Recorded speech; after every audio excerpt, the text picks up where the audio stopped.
In this story, we take you inside a debate that shook the nation, where one young woman, armed with truth and backbone, faced down a Hollywood legend and reminded America what real leadership sounds like.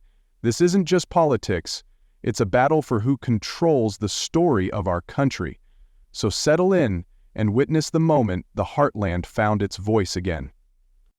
The wind in Manchester, New Hampshire carried a November bite, the kind that slipped under collars and reminded folks of long winters and longer memories. The town was quiet, but inside the Concord Auditorium, the energy was electric. Built more than a century ago, the auditorium had seen governors sworn in and veterans honored. Tonight, though, it was packed to the rafters for something different, a televised debate that wasn't just about policy, it was about identity, truth, control of the American narrative. The event, called Voices of the Republic, had drawn a full house. Rows of folding chairs filled the hardwood floor. American flags stood tall on both sides of the stage. Murals depicting the Boston Tea Party and the drafting of the Constitution towered above the stage like ghostly guardians of the past. The crowd was a blend of generations, but it leaned older, veterans in Navy caps, Union men in work jackets, church deacons beside business owners. These were men who remembered Ronald Reagan's voice, the morning of 9/11, and what gas used to cost when you paid in cash.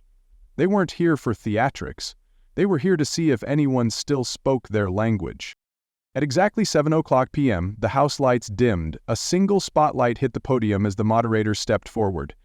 Elias Trent, former PBS host and longtime independent, had the kind of voice that carried weight, calm, deliberate, weathered by years of moderating town halls, not Twitter threads. He welcomed the viewers, millions of them, watching from home, and laid down the rules. Uninterrupted opening remarks, rebuttals allowed, audience asked to hold applause until the end. Good luck with that. Then came the introductions. The first to walk out was Karoline Leavitt, just 27 but carrying herself like she'd been on this stage for decades. She didn't wave. She didn't perform. She simply walked to her podium, spine straight, chin up, eyes steady. This was her home turf, New Hampshire. She knew every crack in the floor and every trick in the book. To the back of the room, a cluster of college-aged conservatives stood up and started clapping. That applause rippled outward until the whole left side of the room was on its feet. It wasn't celebrity applause, it was respect. Then came the man from the other world. Richard Gere emerged from behind the curtain to a mix of cheers and cautious silence. Dressed in a tailored charcoal blazer, his silver hair catching the light, he smiled with ease and waved to the crowd like it was Cannes, not Concord. Gere's legacy followed him like a shadow. Pretty Woman, Tibet advocacy, red carpets, Academy speeches. And while no one doubted his global compassion or charisma, more than a few in the room wondered what exactly he was doing here. This wasn't a fundraiser in Malibu, this was America's gritty undercurrent, the part Hollywood liked to dramatize, but never visit. Gere took his place. He adjusted his lapel. He scanned the room. A flicker of something passed across his face. Was it discomfort or calculation? Elias Trent cleared his throat. Ladies and gentlemen, tonight's debate is not about parties. It's about principles. We gather not as ideologues but as citizens. Our theme, truth, policy, compassion. Let's hear from those who believe they carry it. And with that, the stage was set. Two podiums, two voices, two worlds. On one side, a veteran actor, polished and praised, whose words had once stirred hearts through scripts and speeches. On the other, a rising political force, unflinching, who had stared down hostile press briefings and walked into fire without blinking. It wasn't just a generational clash, it wasn't even just political, it was something deeper. It was the fire of the present versus the frame of the past, and the nation was watching. Richard Gere leaned gently into the microphone, fingers loosely laced in front of him like a monk delivering a parable. The hush in the Concord Auditorium was immediate, reverent, almost too perfect, as if the room itself knew to expect something polished. His voice was smooth, warm, practiced. I've walked through the slums of Calcutta. I've prayed with monks in Lhasa. I've sat with men who lost everything to war, to famine, to cruelty dressed as policy, he said, pausing just enough to let the words settle. And what I've learned is simple. Compassion is not a currency we trade, it's the language of our shared humanity. Applause broke across the left side of the room. Camera flashes flickered like distant thunder. Gere smiled softly, then pivoted. But too often we hear that compassion is weakness, that to care is to coddle, that to look outward is to betray our own. His voice dipped, solemn. We must rise above propaganda and performative patriotism. We must mean what we preach. The audience murmured. Some nodded. Others shifted uneasily. The words were beautiful, but to men who had fought wars, worked iron, or lived through recessions, beauty wasn't the point. A few eyes flicked to Karoline Leavitt, who hadn't moved an inch. Her hands were clasped, her gaze steady on Gere like a steel cable drawn tight. The moderator, Elias Trent, gave her the floor. No introduction needed. She stepped forward, casually adjusting the microphone. "Thank you, Mr. Gere," she said, her tone measured, her cadence slow but precise, like someone assembling a firearm under pressure. "That was a lovely monologue. You've certainly traveled, you've certainly seen suffering, and I respect that." She let it sit there a moment, but the problem is, while you were in Tibet lighting candles, American families back here were lighting stoves with credit card debt. The crowd stirred. Someone in the front row let out a dry chuckle. Leavitt continued. "You say compassion is universal, I agree, but it starts at home, and home is hurting. Working men can't fill their trucks, mothers can't find formula, veterans are waiting 6 months to see a doctor while our border hemorrhages fentanyl." Her voice never rose, but it struck harder than any shout. "That's not an abstract humanitarian issue, Mr. Gere. That's New Hampshire." Applause began in the back, sharp, deliberate, like nails being driven into truth. She turned slightly toward the audience.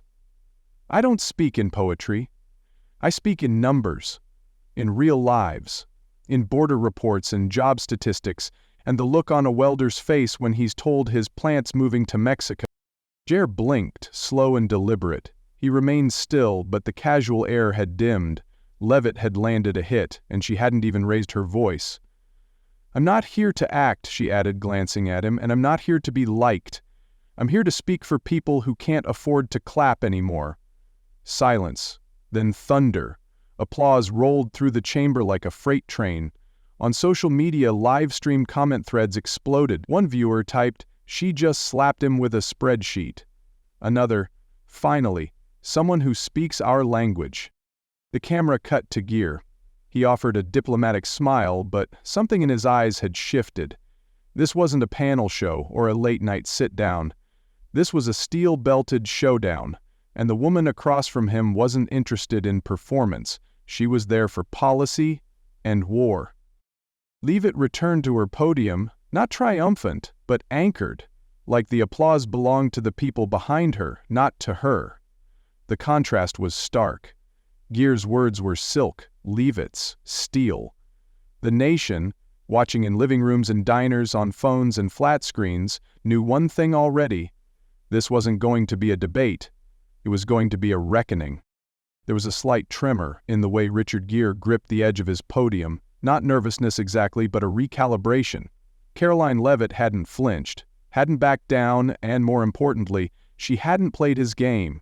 Now, the veteran actor, with 3 decades of advocacy behind him, took a step forward, ready to pivot. His smile returned, but this time it had an edge. "You speak of spreadsheets, Miss Leavitt," he began, his voice slower now, with a theatrical pause that played to the cameras more than the crowd.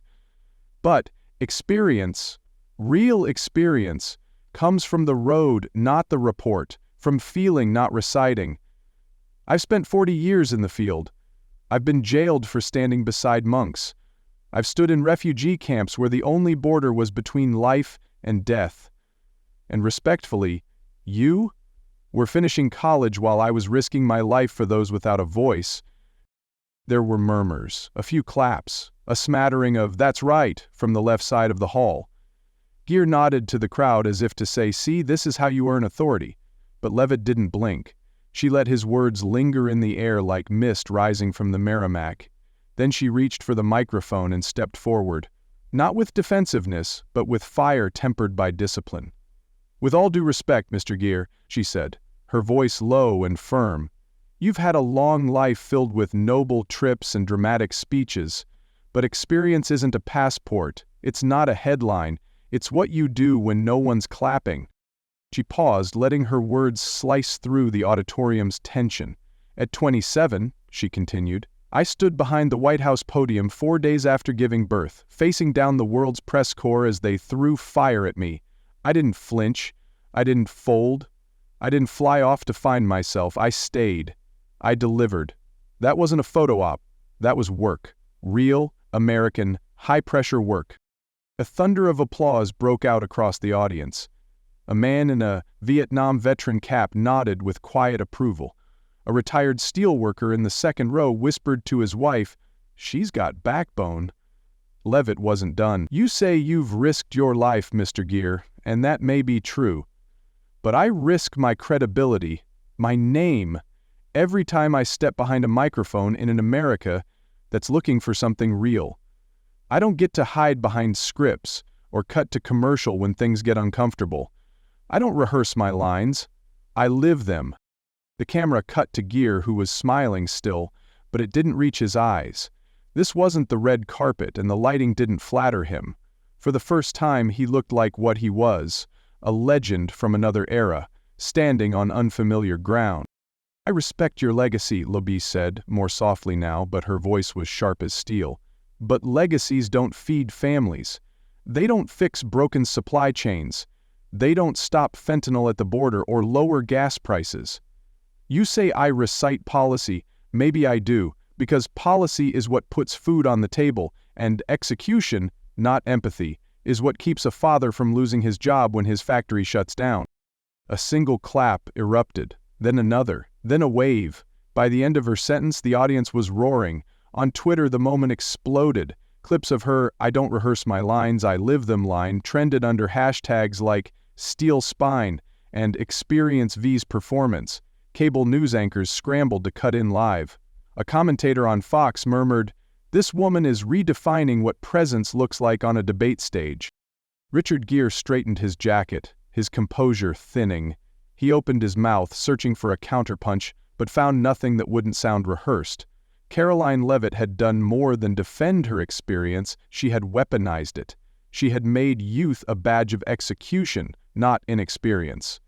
And she had done it in front of a crowd that respected hard work more than world tours. As the applause finally began to fade, Elias Trent leaned into his mic, clearly rattled but trying to maintain order.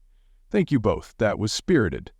But in the minds of many watching from home, men in flannel shirts, diesel mechanics, fathers and grandfathers, there was little doubt who had just won that round.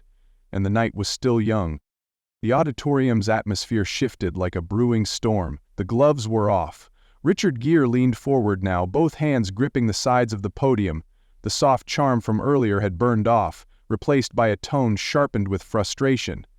"You talk about work and grit," he said, his voice lower, eyes fixed on Karoline. "But you've built a career on sound bites. You stand behind a podium, not in the trenches. Clips and press briefings aren't leadership. They're brand." His voice rose. "You're not a spokesperson. You're a marketer for cruelty, for division. And if the dress you wore last week went viral, maybe that says more about this political circus than your policies ever will." The jab landed, but it didn't hit the target. Karoline didn't flinch. She didn't blink. She let the crowd's nervous laughter die on its own. Then she took a breath, stepped forward, and leveled her gaze at Gere like a steel worker facing down molten iron. "Hollywood calling DC a circus is rich," she said, her voice dry as New Hampshire autumn wind. "You want to talk about viral? Let's talk about value. That press briefing you mocked? It reached 2.5 million Americans in under 48 hours, not because of a dress. Because I said what needed saying. No handlers, no studio edits, just truth, straight from the microphone to the people." The room was still. Then she went further. "You know what else went viral?" she asked, scanning the crowd. "A 20-second clip of you at a charity gala laughing when someone made a joke about middle America clinging to coal and guns. That wasn't compassion, that was contempt, and it showed." Her voice tightened. You call yourself a human rights activist. That's good. But have you ever spoken to a widow in Ohio who lost her husband to a fentanyl overdose? I have. Not at a photo op, at a town hall. While holding her hand, a hush fell again. Then Karoline delivered the strike. You say I'm not in the trenches? Try facing down the national press with a screaming newborn at home, 3 hours of sleep in a country on edge. That's not a photo shoot, that's public service. The auditorium broke into applause. Sharp, purposeful, like hammers on anvils. The older men in the audience, those who had buried friends in Arlington, who had worked double shifts through the ADS, who had watched the American dream tighten like a noose, recognized what they were hearing. Not deflection, not performance, a fight for respect. Gere tried to pivot, his voice now tinged with heat. It's easy to talk about hard work when you've never built a policy of your own. You speak for a man who divides with every breath. You defend walls, deportations, trade wars, and you call that strength. Leavitt didn't even step back. I call that sovereignty, she said simply. I call that putting Americans first. You may act like you're above the border, but most people I know live paycheck to paycheck. They don't have time for Tibet or Malibu. The room exploded. Even the moderator, Elias Trent, looked momentarily stunned. Cameras swiveled, phones went up, a new wave of clips hit X. Hollywood vs. Heartland began trending before the next question could even be asked. Leavitt's final blow came like a quiet uppercut. You're right, Mr. Gere, she said, voice calm but unrelenting.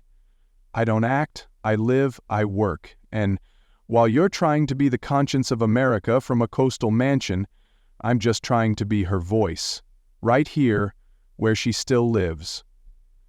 The applause this time didn't fade. It rolled, deep and unbroken, like a freight train through the valley. Gere stood motionless, his jaw set, his smile gone. The Heartland had heard its defender, and Hollywood had just learned that not every camera captures victory. The silence after Karoline's last words wasn't just dramatic, it was decisive. It hung in the air like the stillness before a storm, before a room decides what it believes. In that breathless pause, something changed, not just in the Concord Auditorium, but across every living room, barbershop, and town hall where the debate was playing on screen. Then it came. A single voice from the back, strong and clear, cut through the tension. You tell him, Karoline. A man stood. Broad shoulders, worn Carhartt jacket, a veteran's patch on the sleeve. He didn't raise his fist, just nodded.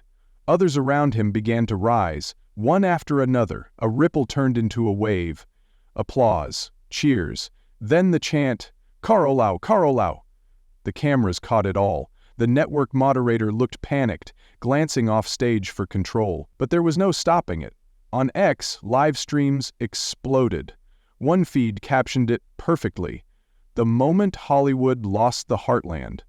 It got 10,000 retweets in 5 minutes. Richard Gere stood frozen, jaw set tight. He reached for his water, but the tremble in his hand betrayed him. He tried to hide it by adjusting his jacket, but the illusion was broken. This wasn't a movie. This was the crowd turning, choosing, not with anger, but with clarity, and Karoline knew it. She didn't gloat. She didn't grin. She stood tall, head high, letting the noise wash over her without feeding it. A warrior, not a showman. When the cheers faded just enough, she stepped back to the mic. I don't need a standing ovation, she said. I need a standing America. The room fell quiet again. This time not with hesitation, but with respect. Richard tried to reclaim ground. We mustn't confuse noise for truth, he began, voice steady but brittle. Theatrics for policy, popularity for principle. He gestured to the audience like a teacher trying to quiet an unruly classroom. We've seen this before, the rise of demagogues cloaked in patriotism. We must not repeat it. There were a few claps, but more than a few crossed arms. Karoline looked at him calmly. You talk about history like you lived it, Mr. Gere. But history's not made on red carpets. It's made in diners and machine shops, in firehouses and food banks. It's made right here in New Hampshire. The audience nodded, murmured, leaned in. Then came the story that sealed it. She told them about Gloria, a widow in Laconia, lost her husband to fentanyl 2 years ago. He was a truck driver, died in a motel, alone. Karoline had visited her last fall. No press, no cameras, just 2 women sitting in a kitchen, drinking burnt coffee, talking about what it's like to lose everything when no one's looking. "I promised her I'd fight," Karoline said, her voice now softer, like gravel smoothed by snow. "Not with hashtags, not with hugs from celebrities, but with policy, with border enforcement, with consequences, because compassion without protection is a broken promise." The auditorium was still. Even Gere seemed momentarily silenced. But Karoline wasn't done. "At 27, I've got a long way to go, but I've learned that leadership isn't about having lived the longest. It's about knowing what matters most. I don't need a film crew to remind me who I serve. I see them in every town I visit, in every mother trying to stretch a paycheck, in every vet waiting on care, in every man who gave this country 30 years and got a pink slip instead of a pension." She paused, looked to the crowd. "Those are my co-stars." The ovation this time wasn't explosive. It was thunderous, heavy, earned, the kind of applause that comes from recognition, not spectacle. From men who had raised families on calloused hands and discipline, from women who'd kept homes running through recessions, from citizens who'd long wondered if anyone in Washington remembered their names. Gere, to his credit, didn't walk off. But he didn't answer either, not immediately. He looked down, adjusted his cuff, then glanced up with the faintest trace of something unexpected. Doubt. The host tried to interject, voice cracking slightly. "Shall we move on to our next topic? Media responsibility in political discourse?" But the crowd wasn't listening. The moment had already passed into memory. Somewhere backstage, a producer watching the live feeds whispered to an assistant, "We've got a turning point. Clip this. This is the one." Across the country, in 100,000 quiet places where American flags still fly beside rusted mailboxes, something was shifting. They weren't just watching a debate anymore. They were watching someone take the stage for them. And they had made up their minds. The moderator's voice trembled slightly as he tried to steer the debate back into calmer waters. "Let's talk now," he said, "about the role of the media in shaping public understanding." But no sooner had the words left his mouth than Richard Gere seized the floor, his tone regaining a measure of confidence, his old actor's poise returning. "We live in an age of distortion," he said, hands raised as if preaching, "where truth is sliced into sound bites, where influencers chase likes instead of facts. Miss Leavitt here calls it connection, I call it corruption." He gestured to the audience, to the cameras. "This isn't communication, this is manipulation. This is what happens when we let social media replace journalism." For a moment the crowd gave him space. Some nodded, others held their breath, sensing a last attempt to pull the debate toward moral high ground. But Karoline didn't even look ruffled. She leaned into the mic, not with volume but with clarity. "Mr. Gere," she said, "you used to read from scripts. I write mine in real time, under real pressure, in front of millions, with no second takes." She stepped forward. "You think I'm manipulating people because I use X? Because I reach Americans where they live? No, sir. That's not manipulation. That's access. That's accountability." The audience leaned in. "Let me ask you something," she continued. "When was the last time the New York Times walked into a small-town VFW hall and asked what they thought about policy? You say social media distorts? Maybe. But legacy media erases.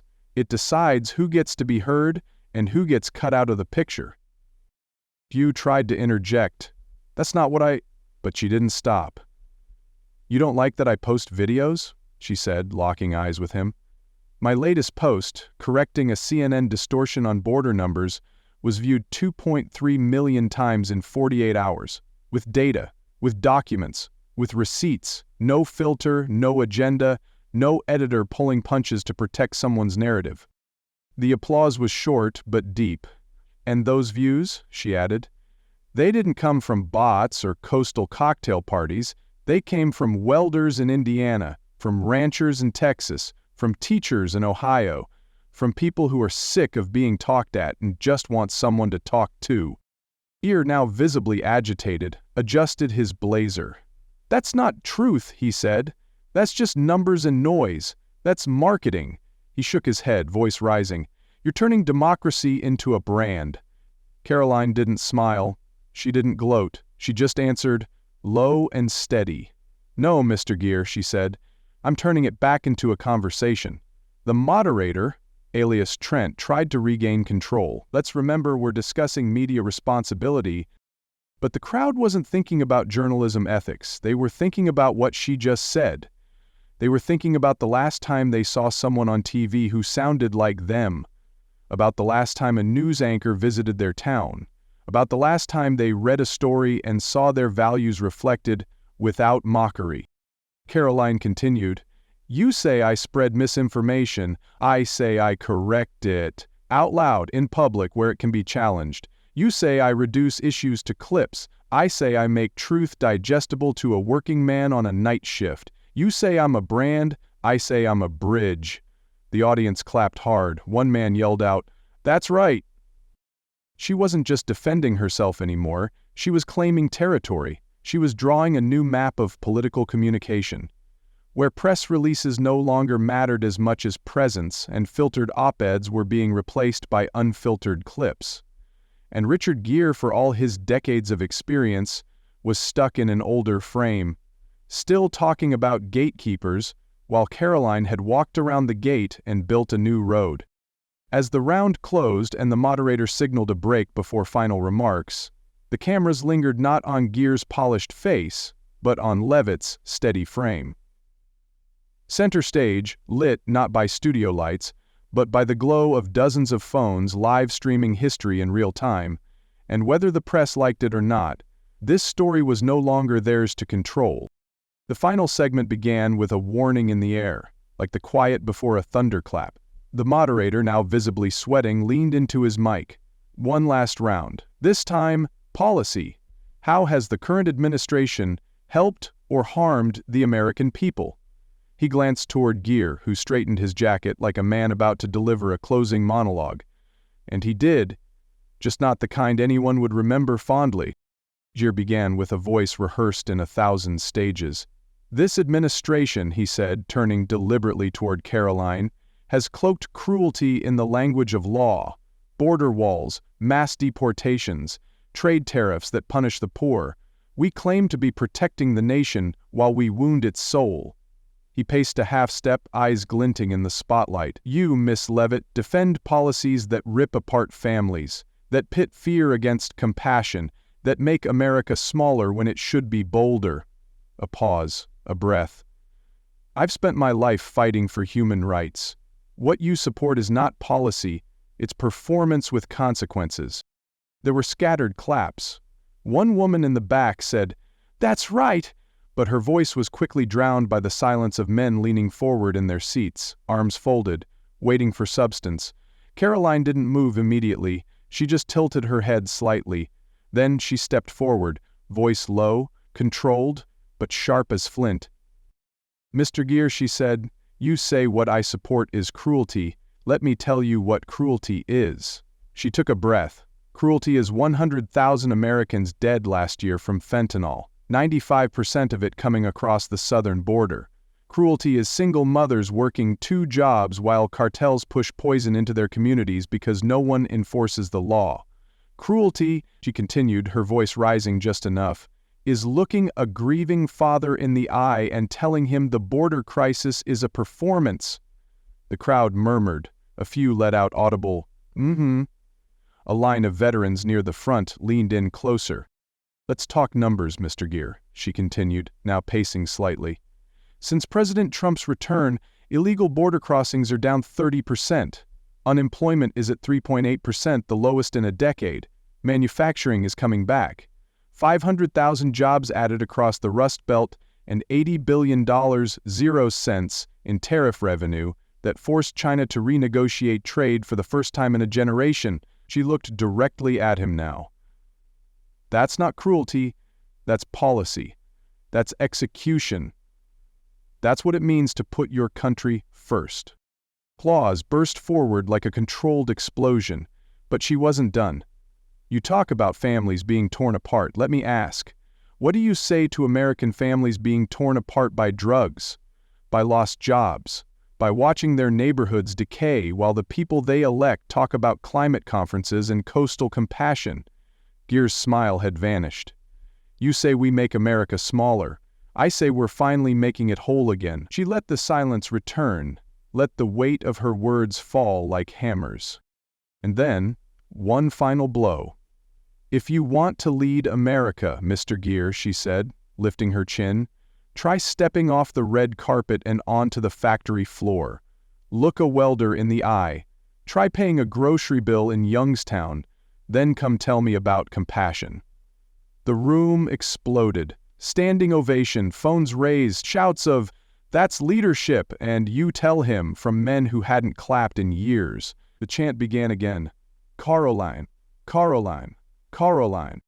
Richard Gere, Hollywood icon, world traveler, activist, stood still. For the first time all night he had nothing to say, not because he wasn't eloquent, but because he had been outmatched by someone who didn't just speak from paper or screen, but from lived purpose. The moderator tried to call for order, but it was too late. The room had made its choice. And as Karoline Leavitt stepped back to her podium, a flicker of something passed across her face. Not triumph, not pride, just purpose. She wasn't there to win a moment. She was there to defend a country. The applause hadn't even faded when the first headlines hit. Leavitt floors, Gere in Concord showdown, flashed across conservative media sites. Fox News ran a chyron calling it a masterclass in common sense. On X, the hashtag Karoline crushes Gere trended above sports and world news within 20 minutes. The most shared hold clip wasn't one of her fiercest attacks.